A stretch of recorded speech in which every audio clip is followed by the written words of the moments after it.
Hello friends, ಇವತ್ತು ನಾವು simple ಆಗಿ ಟೊಮೊಟೊ ರೈಸ್ ಮಾಡೋದನ್ನು ನೋಡ್ಕೊಳ್ಳೋಣ. ನೋಡಿ, ಈ ಟೊಮೊಟೊ ರೈಸನ್ನು ಬರೀ 10 ನಿಮಿಷದಲ್ಲಿ ಸುಲಭವಾಗಿ ಮಾಡ್ಕೊಳ್ಬೋದು. ವಿಡಿಯೋ ಸ್ಕಿಪ್ ಮಾಡಬೇಡಿ, ಪೂರ್ತಿಯಾಗಿ ನೋಡಿ. ಸ್ಟವ್ ಮೇಲೆ ಕಡಾಯಿ ಬಿಸಿ ಮಾಡ್ತಿದ್ದೀನಿ. ಇದರಲ್ಲೇ 2 ಸ್ಪೂನಷ್ಟು ಎಣ್ಣೆಯನ್ನು ಸೇರಿಸ್ಕೊಳ್ತೀನಿ. ಎಣ್ಣೆ ಚೆನ್ನಾಗಿ ಬಿಸಿ ಆದ ನಂತರ ಸಾಸಿವೆ ಹಾಕ್ಕೊಳ್ತೀನಿ. ನೋಡಿ, ಸಾಸಿವೆ ಚಿಟಪಟ ಅಂತ ಸಿಡಿತಾ ಇದೆ. ಇದರಲ್ಲಿ 1 ಗಡ್ಡೆಯಷ್ಟು ಬೆಳ್ಳುಳ್ಳಿನ ಲೈಟಾಗಿ ಚಚ್ಚಿಬಿಟ್ಟು ಹಾಕ್ಕೊಳ್ತಿದ್ದೀನಿ. ಹಾಗೆ 2 ಹಸಿಮೆಣಸಿನ್ಕಾಯನ್ನು ಕಟ್ ಮಾಡಿ ಸೇರಿಸ್ಕೊಳ್ತೀನಿ. ನಂತರ 2 ಕಡ್ಡಿಯಷ್ಟು ಕರಿಬೇವನ್ನು ಹಾಕ್ಕೊಳ್ತೀನಿ. ಈಗ ನಮಗೆ ಈ ಬೆಳ್ಳುಳ್ಳಿ ಪೂರ್ತಿ ಹಸಿ ವಾಸನೆ ಹೋಗಿ ಬ್ರೌನ್ ಆಗಬೇಕು. ನಮಗೆ ಈ ರೀತಿ ಚೆನ್ನಾಗಿ ಬೆಳ್ಳುಳ್ಳಿ ಫ್ರೈ ಮಾಡಿಕೊಂಡ್ರೆ ಟೊಮೊಟೊ ರೈಸ್ ಜೊತೆ ಅಲ್ಲೆಲ್ಲೂ ಸೆಂಟ್ರಲ್ ಬಾಯ್ಗೆ ಸಿಗ್ತಾ ಇದ್ದರೆ ತುಂಬ ಚೆನ್ನಾಗಿರುತ್ತೆ. ಇದರಲ್ಲೇ 2 ಈರುಳ್ಳಿನ ಸ್ವಲ್ಪ ದೊಡ್ಡ ಸೈಜಲ್ಲೇ ಕಟ್ ಮಾಡಿ ಹಾಕ್ಕೊಳ್ತಿದ್ದೀನಿ.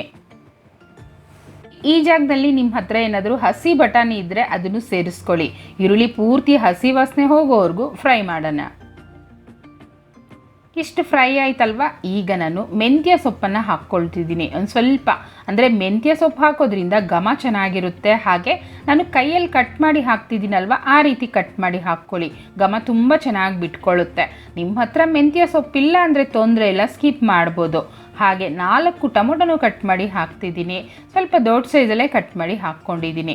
ಈ ಟೊಮೊಟೊ ನಮಗೆ ಬೇಗ ಮೆತ್ತಗಾಗಬೇಕು. ಅದಕ್ಕೆ ನಾವು ರುಚಿಗೆ ತಕ್ಕಷ್ಟು ಉಪ್ಪನ್ನು ಸೇರಿಸಬೇಕು. ಅದರಿಂದ ನಾನು ಈಗಲೇ ಉಪ್ಪನ್ನು ಹಾಕಿ ಪೂರ್ತಿಯಾಗಿ ಮಿಕ್ಸ್ ಮಾಡ್ಕೊಳ್ತಿದ್ದೀನಿ. ಈ ಟೊಮೊಟೊ ಪೂರ್ತಿ ಮೆತ್ತಗಾಗಬೇಕು, ಆ ರೀತಿ ಫ್ರೈ ಮಾಡೋಣ. ಈ ರೈಸ್ ಅಂತೂ ತುಂಬ ಕಡಿಮೆ ಇಂಗ್ರೀಡಿಯೆಂಟ್ಸಲ್ಲೇ ಯಾವ ರೀತಿ ಮಾಡೋದು ಅಂತ ತೋರಿಸ್ತಾ ಇದ್ದೀನಿ. ಇಷ್ಟು ಮೆತ್ತಗಾಯ್ತಲ್ವ, ಈಗ ನಾವು ಖಾರ ಸೇರಿಸ್ಕೊಳ್ಬೇಕು. ಅದಕ್ಕೆ 1 ಟೇಬಲ್ ಸ್ಪೂನಷ್ಟು ಬೇಳೆ ಸಾರಿಗೆ ಹಾಕುವಂಥ ಸಾಂಬಾರು ಪುಡಿನ ಹಾಕ್ಕೊಳ್ತಾ ಇದ್ದೀನಿ. ನಿಮ್ಮ ಖಾರ ನೋಡ್ಕೊಂಡು ನಿಮ್ಗೆ ಎಷ್ಟು ಬೇಕೋ ಅಷ್ಟು ಹಾಕ್ಕೊಳ್ಳಿ. ಹಾಗೆಯೇ 1/4 ಟೀ ಸ್ಪೂನಷ್ಟು ಅರಿಶಿನ ಹಾಕ್ತಾ ಇದ್ದೀನಿ.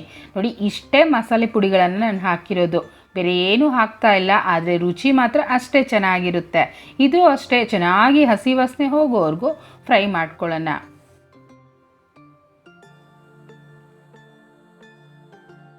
ಈ ರೀತಿ ಸೈಡ್ಸಲ್ಲೆಲ್ಲ ನೀಟಾಗಿ ಎಣ್ಣೆ ಬಿಟ್ಕೊಂಡಿದೆ ಅಲ್ವಾ. ಈಗ ಇಬ್ಬರಿಗಾಗುವಷ್ಟು ರೈಸನ್ನು ಹಾಕ್ಕೊಳ್ತಾ ಇದ್ದೀನಿ.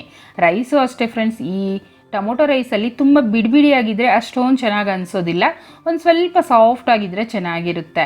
ಇದರಲ್ಲೇ ಕೊತ್ತಂಬರಿ ಸೊಪ್ಪನ್ನು ಹಾಕಿ ಕೈ ಬಿಡ್ದಿರ ನೀಟಾಗಿ ಮಿಕ್ಸ್ ಮಾಡ್ಕೊಳ್ಳೋಣ. ನೋಡಿ, ನಾನು ರೈಸ್ ಯಾವ ರೀತಿ ಮಾಡ್ಕೊಂಡಿದ್ದೀನೋ ಆ ರೀತಿ ಮಾಡ್ಕೊಳ್ಳಿ. ಸ್ವಲ್ಪ ಸಾಫ್ಟಾಗಿ ಮಾಡ್ಕೊಳ್ಳಿ. ಎಲ್ಲೂ ನಮಗೆ ವೈಟ್ ರೈಸೇ ಕಾಣಬಾರ್ದು, ಆ ರೀತಿ ನೀಟಾಗಿ ಮಿಕ್ಸ್ ಮಾಡ್ಕೊಳ್ಳೋಣ. ಈ ರೈಸ್ ಅಂತೂ ನೀವು ಲಂಚ್ ಬಾಕ್ಸ್ಗೂ ಕೊಟ್ಟು ಕಳಿಸ್ಬೋದು ಫ್ರೆಂಡ್ಸ್. ಈವ್ನಿಂಗ್ವರೆಗೂ ನಮಗೆ ಕೆಡೋದೇ ಇಲ್ಲ, ಹಾಗೇ ಇರುತ್ತೆ. ನೋಡಿದ್ರಲ್ಲ, ಫೈನಲಿ ರೆಡಿ ಆಗೋಯ್ತು. ನೋಡೋದಕ್ಕೇ ಎಷ್ಟು ಸ್ಪೈಸಿಯಾಗಿ ಎಷ್ಟು ಚೆನ್ನಾಗಿ ಕಾಣ್ತಿದೆ ಅಲ್ವಾ. ನೋಡಿ, ನಾನು ತೋರಿಸ್ತಾ ಇದ್ದೀನಿ ನಿಮಗೆ. ಈ ರೀತಿ ಒಂದ್ಸಲ ನೀವು ಮಾಡಿಕೊಂಡ್ರೆ ಖಂಡಿತ ಮನೇಲಿ ಎಲ್ಲರೂ ಇಷ್ಟಪಡ್ತಾರೆ. ಇದಕ್ಕೆ ಸೈಡ್ ಡಿಶ್ ಆಗಿ ಮೊಸರು ಬಜ್ಜಿನೋ ಅಥವಾ ಚಟ್ನಿನೋ ಮಾಡ್ಕೊಳ್ಬೋದು. ಈಗ ನಾನು ತಟ್ಟೆನಲ್ಲೂ ಸರ್ವ್ ಮಾಡ್ಕೊಂಡಿದ್ದೀನಿ. ಈ ರೀತಿ ಖಂಡಿತ ಒಂದ್ಸಲ ಟ್ರೈ ಮಾಡಿ ನೋಡಿ, ಹೇಗೆ ಬಂತು ಅಂತ ಕಮೆಂಟ್ ಮಾಡಿ. ಮತ್ತು ಲೈಕ್ ಮಾಡಿ, ಶೇರ್ ಮಾಡಿ. ಹಾಗೆಯೇ ಚಾನಲ್ನೇ ಸಬ್ಸ್ಕ್ರೈಬ್ ಮಾಡಲಿಲ್ಲ ಅಂದರೆ ಸಬ್ಸ್ಕ್ರೈಬ್ ಮಾಡ್ಕೊಳ್ಳಿ. Thank you.